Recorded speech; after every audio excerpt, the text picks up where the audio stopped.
Everyone, कैसे हो आप सभी। नई सोच को लेके एंगा मेड्राइडस और उसकी फैमिली आप सभी के सामने हाजिर है। मोमबत्तियाँ बहुत जला ली पर ना हमारी थोड़ी सरकार जागी, ना उन दरिंदों को कोई फर्क पड़ा। तो अब हमें ही जागना होगा और कदम बढ़ाना होगा आगे। तो इसी सोच को लेके और एक नई पहल को लेके एंगा मेड्राइडस की फैमिली, फ्रेंड्स और एंगा मेड्राइडस खुद आपके सामने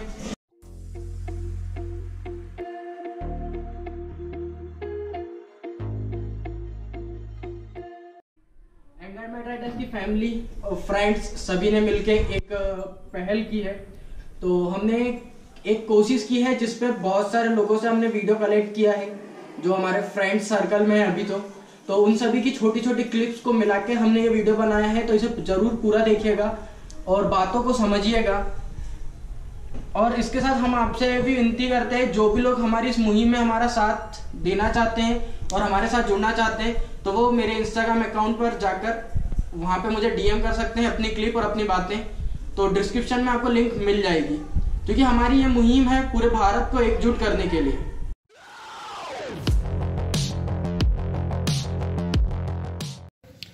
सोच छोटी नहीं वो मेरे कपड़ों को छोटा बताते हैं, सोच छोटी नहीं वो मेरे कपड़ों को छोटा बताते हैं।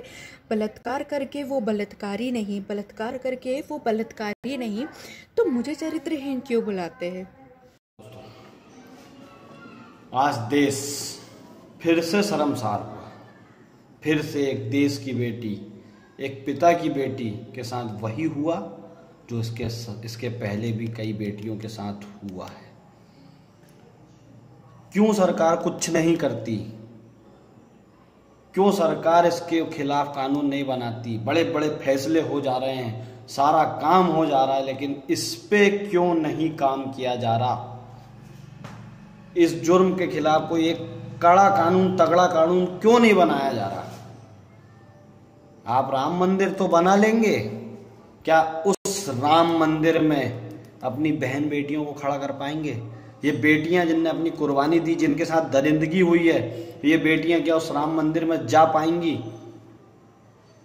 क्या खड़ी हो पाएंगी? नहीं हो पाएंगी।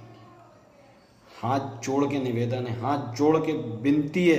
ये सुई जो है ना, ये सुई यदि मैं आपको चुभा दूं ना, बहुत तकलीफ होगी, बहुत ज़्यादा तकलीफ होती है। एक छोटी सी सुई, उस बहन का क्या हुआ होगा जिसकी गर्दन तोड़ दी गई, जिसकी जबान काट दी गई?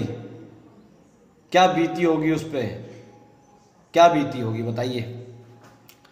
नहीं समझ सकते ना आप ना हम। कुछ दिन न्यूज़ चैनल से देखेंगे, न्यूज़ चैनल में कुछ दिन चलेगा, लोग स्टेटस डालेंगे, फिर भूल जाएंगे, खत्म। 10 दिन 15 दिन बस खत्म। सब सुन, पीड़ा सिर्फ उसका परिवार सहन करेगा, बाकी कोई नहीं। हाथ जोड़ के विनती है सरकार से, पुलिस से, एक कानून बनाया जाए, एक एक्ट बनाया जाए, ऐसी दरिंदगी को खत्म किया जाए जड़ से, तब ये देश आगे बढ़ेगा। नमस्कार। बलात्कार, जब देखो जब आए दिन टीवी पे, न्यूज़पेपर पे बस यही चल रहा है, बलात्कार बलात्कार बलात्कार। कभी किसी ने सोचा क्यों होता है ये बलात्कार? लड़कियों के लिए नहीं होता है कि लड़कियां उकसाती है। अधिकतर लोगों का यही कहना होता है कि लड़कियां उकसाती है इसलिए बलात्कार होता है। ये लड़कों की मेंटलिटी के कारण होता है। लोग कहते हैं लड़कियां छोटे कपड़े पहनती है, जीन्स पहनती है, रात के 12 बजे घूमने जाती है, इसीलिए लड़कियों का बलात्कार होता है। ठीक, किसी ने ये सोचा है 6 महीने की बच्ची किसको उकसाने जाती है? किसी ने ये सोचा है 94 साल की बुढ़िया किसको उकसाने जाती है? जो उनका बलात्कार होता है। साड़ी वाले का बलात्कार नहीं होता, बुर्का पहने वाली का बलात्कार नहीं होता। क्यों होता है? मेंटलिटी के कारण होता है, लड़कियों के पहनावे के कारण नहीं होता है। जब देखो जब अधिकतर महिलाएं, लेडीज लोग खुद बोलती है कि उसने ऐसे कपड़े पहनी थी, उकसाया जाता है। लड़कियां खुद उकसाती है। तो भाई साहब ऐसी बात नहीं है। बलात्कार जो होता है ना, आपकी मेंटलिटी के कारण होता है कि आपकी सोच कैसे, आपके दिए गए संस्कार कैसे हैं। अगर आप अपनी बहन के लिए शेर हो ना, तो दूसरों की बहन के लिए कृपया कर कुत्ते ना बने। जिस दिन समझ में आएगा ना, समझ में आ जाएगी। शायद सही कहते हैं लोग, उस दिन ताला तोड़ा जाएगा संविधान की पेटी का, जिस दिन जिस्म छुआ जाएगा साले तुम नेताओं की बेटी का। तो उस दिन समझ में आएगी। क्या करना चाहिए? बस कोर्ट चालू है, ट्रायल पे ट्रायल, ट्रायल पे ट्रायल, ट्रायल पे ट्रायल, यही चलता है। तारीख दे देंगे, डेट दे देंगे, हो गया, उसके अलावा कुछ नहीं होता है। ऐसी सजा नहीं देनी चाहिए इनको ना, बीच चौराहे पे लटका देना चाहिए। चाशनी डाल दो, चीटियां छोड़ दो, 3rd डिग्री टॉर्चर दो, प्लायर समझता ना, प्लायर, नल सुखाड़ दो। जिस दिन दर्द होगा ना उस दिन समझ में आएगा कि दूसरे की रीढ़ की हड्डी तोड़ने में कितना दर्द होता है। शायद उस दिन पता चलेगा जब लोगों की जुबान काटते हैं ना, इनकी जुबान काटो। ये गर्दन की हड्डियां तोड़ते, रीढ़ की हड्डियां तोड़ते, सालों को तोड़ो और जनता के साथ तोड़ो, तब समझ में आएगी। और जिस दिन ये सब होने लगेगा ना, शायद बलात्कार बंद हो जाएंगे। शायद उस दिन हमारा देश पूरा इंडिपेंडेंट हो जाएगा। शायद उस दिन हम बोलेंगे कि हम खुल के बोल सकते हैं कि happy independence day. Thank you. जय हिंद दोस्तों। हाथरस की बेटी मनीषा वाल्मीकि के साथ जो भी घटना घटी वो काफ़ी निंदनीय थी। जो भी अपराधी इस घटना को अंजाम दिए वो काफ़ी बच्चोद थे। एक बेटी के साथ इतना घोर अपराध होना। निर्भया केस हुआ, उसके बाद भी कई रेप हुए। रेप, बलात्कार, ये सब रुकने के नाम नहीं ले रहे। और देश के कुछ नेता, कुछ समाज में देखा, एक सरकार को दूसरी सरकार को बस कोस रहे हैं, लेकिन उस पर एक्शन कोई नहीं ले रहा। कोई इस तरह को, ऐसा कोई भारत में राज्य नहीं है जहां रेप ना होते हों। ऐसा कोई भी राज्य नहीं है। रोकने की हिम्मत नहीं है तो लोग एक दूसरे ऊपर आरोप थोपते हैं। ये बहुत ही गलत है। हम जनता हैं, बहन बेटियां हमारी खतरे में है।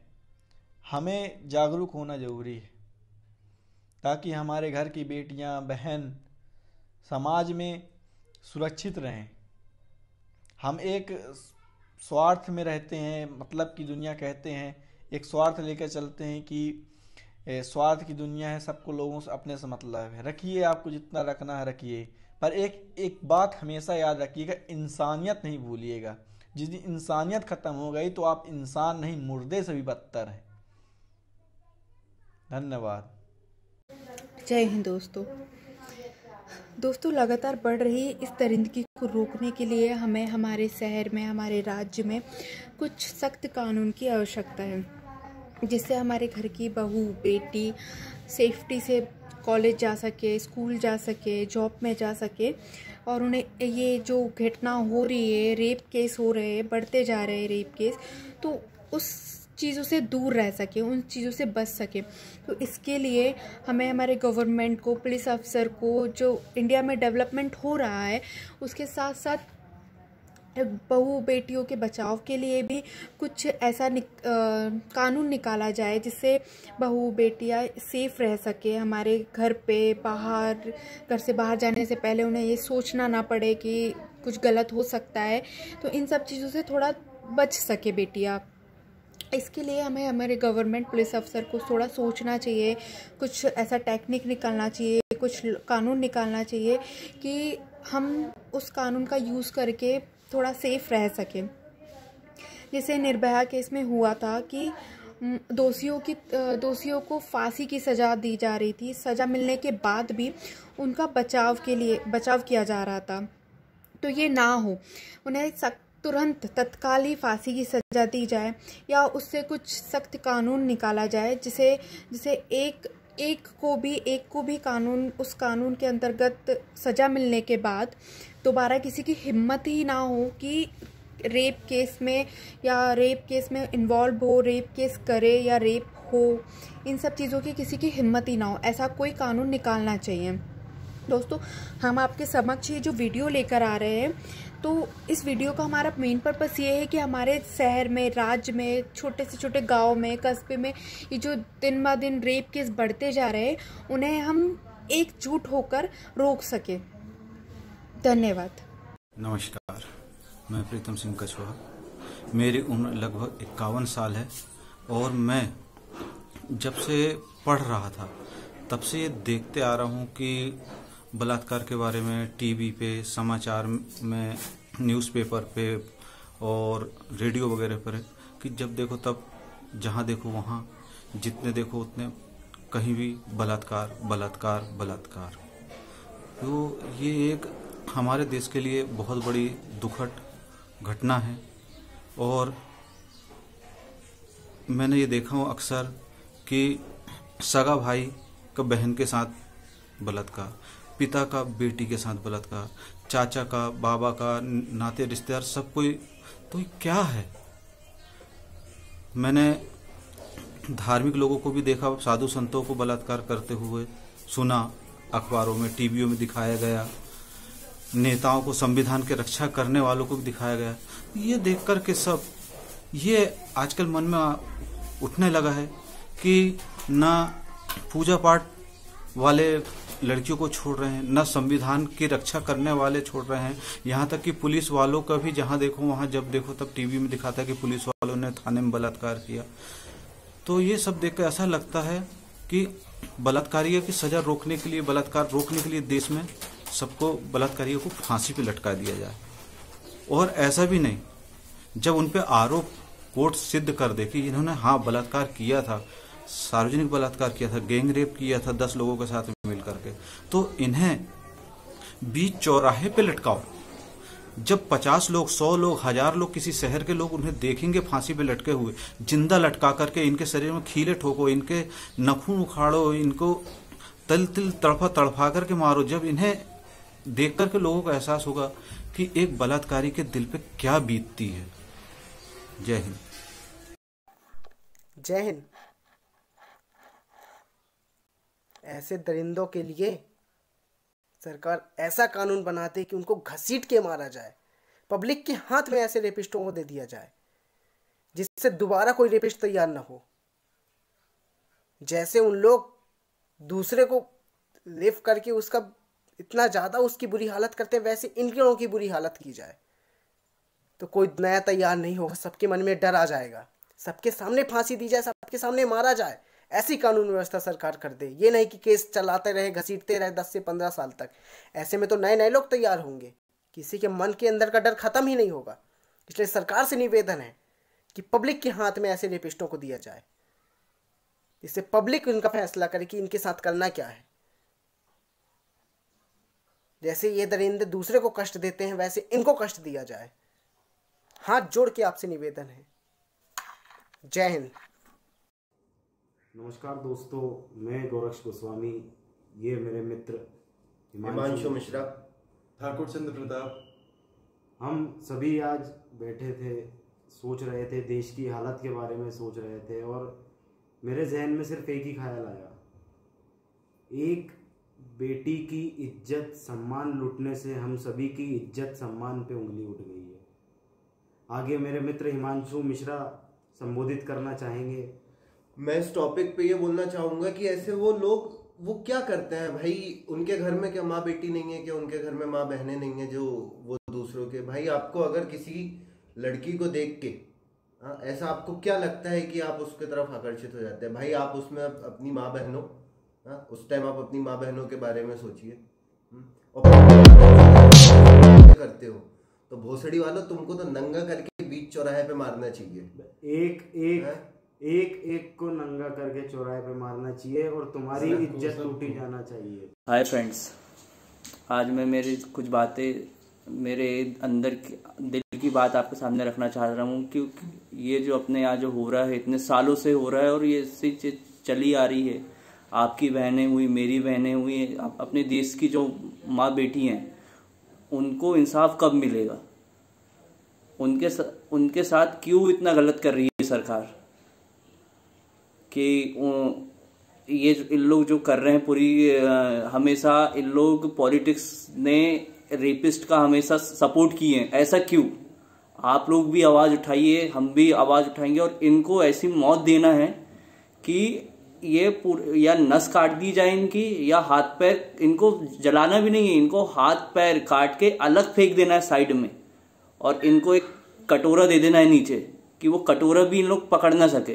भाइयों, ये भारत में जो दुष्कर्म के जो मामले हैं वो लगातार बढ़ रहे हैं।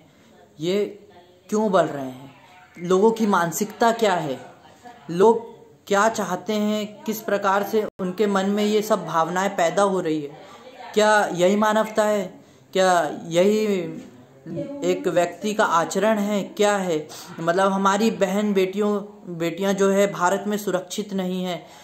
क्या ये हमारे कारण है या ये उन लोगों के कारण है जिनकी मानसिकता ऐसी है? क्या सब ऐसे होते हैं? बिल्कुल नहीं।